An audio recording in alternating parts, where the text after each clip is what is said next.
I'm really delighted to be here today. Oop, can you all hear me okay? Great. I'm really delighted to be here today to share this work on income and earnings for millennials. And I've tried to simplify the story a bit, but there's much more detail that I'm happy to talk about in the question and answer. So I'm going to be talking about how the economic well-being of millennials, measured in their personal income and earnings, compares to previous generations. And as I'll show you, the story differs quite considerably for men and women if we're comparing them to previous generations. And so first I want to show you what median personal income looks like for the whole cohort.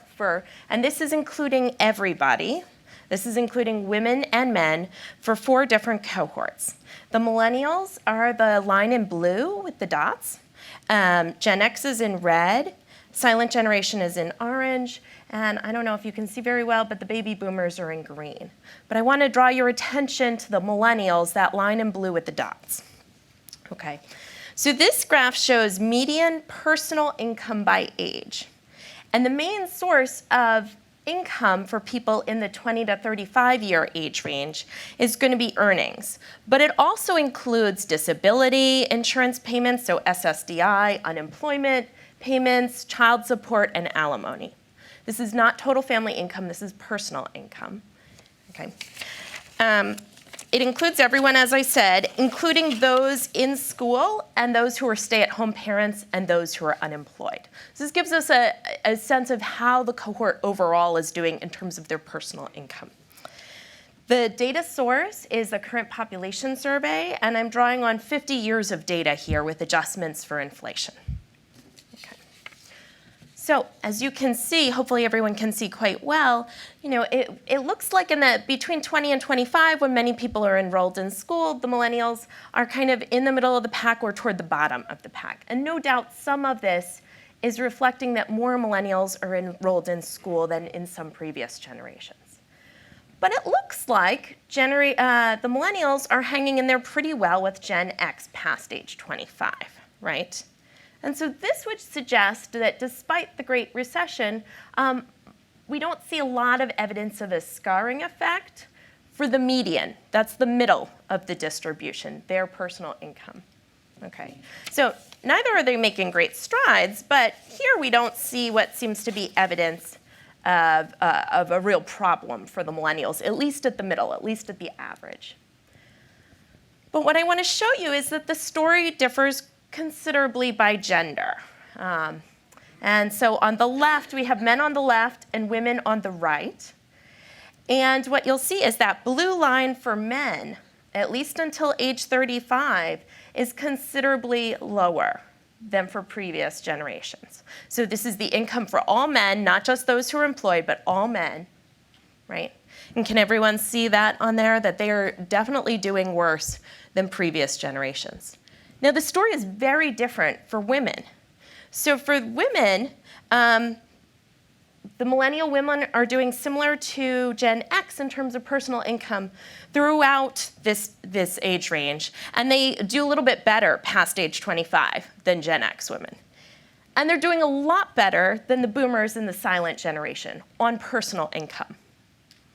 But I do want to draw your attention to another aspect of these figures, which is the scale for men and women is very different, right? Women are making a lot less money, all of these cohorts, than the men are. Their personal incomes are much lower. So it depends what our comparisons are. If our comparisons are millennial women compared to Gen X women and baby boomer and silent generation women, millennial women are making, strides here, right? Their personal incomes are higher. Millennial men are doing worse than men in previous cohorts on income. Next, I want to show you earnings for the employed. And this shows a bit of a different story. So this is earnings only, and it's netting out changes in employment, right? So the previous speaker, Dr. Holzer, showed us how, especially for men, employment rates are falling, or labor force participation has fallen for the millennials, especially for men. And that's part of the story about why the personal incomes for millennial men are lower than for previous generations. That's a big part of the story. right? And so here we're looking at earnings for the employed, and it includes anyone who's employed in the previous year. So the story might look a little different if we focused on full-time year-round workers, but this is just anyone who's previously employed in the previous year. And so here we see that millennial men are slightly higher than Gen X, but lower than the silent generation. And again, the men are on the left and the women are on the right.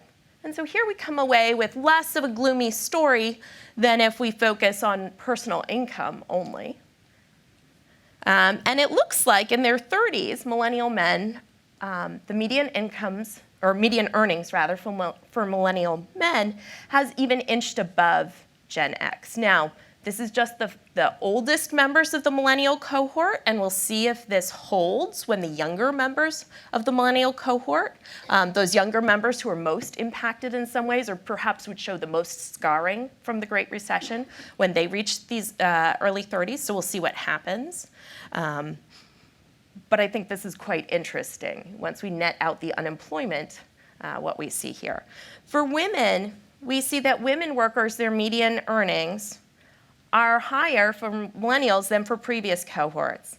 Up to age 25, they're pretty similar to Gen X, but after age 25, millennial women are making more. And this is reflecting higher wages for millennial women, but also that they're working more hours, right? So it's a combination of factors going on here. And I should note that in these earlier cohorts, so for the baby boomers and the silent generation, this is again limited to folks who are employed, but some of the women in these earlier cohorts weren't working many hours. And so there's certainly been a change in women's work hours across these cohorts. Okay, so I've been showing you trends for the median, and you might wonder about inequality. Economic inequality for the millennials. Is this looking really, is the level of economic inequality much higher for millennials than for previous cohorts? Well, there's so many different measures of economic inequality that I could show you. And for today, I'm just going to show the 80th to the 20th percentile of earnings.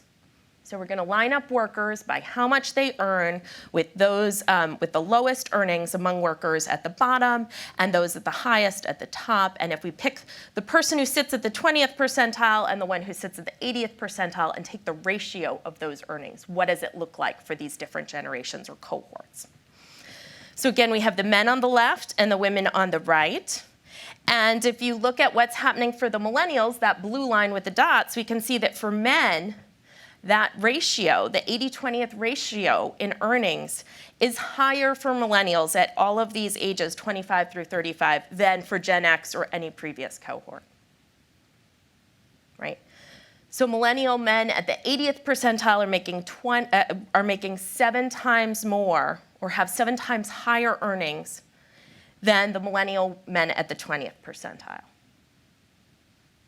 Now, they may differ in their hours of work per year, and that's certainly part of the story, but their wages are also quite different. For women, we see something pretty different. Again, we're going to take the ratio of the women at the 80th percentile of the earnings distribution for women and compare it to the earnings of the women at the 20th percentile of the earnings distribution for women. And here we see that for older cohorts, the baby boomers are the top line. The baby boomer women at the 80th percentile of the earnings distribution were making 14 times more than the women at the 20th percentile. And this is largely reflecting differences in work hours. There was a lot of variation in work hours, right?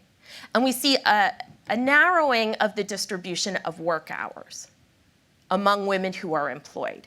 And that is part of what we're seeing. But if we're focusing on earnings, there's actually been a reduction in earnings inequality among millennial women compared to Gen X women. Okay. This is, again, largely reflecting changes in work hours, but it's also reflecting some gains in wages among women near the bottom of the earnings distribution compared to previous cohorts. Right. So, to sum up the main story I'm trying to tell you today, how millennials are faring vis-a-vis their predecessors is different for women and men. Millennial men have lower personal incomes, are keeping a pace with Gen Xers and baby boomers on earnings, but have higher levels of earnings inequality than Gen X and boomers. Millennial women, in contrast, have higher personal incomes, are earning more, and have lower levels of earnings inequality than Gen X and boomers. Is the picture all rosy for millennial women? Well, not exactly, because the big caveat here is that gender inequality is still very large, right? So millennial men have much higher earnings and incomes than millennial women on average. But if we're comparing with their predecessors, their same gender predecessors, we see millennial women making strides and millennial men falling behind. Thank you.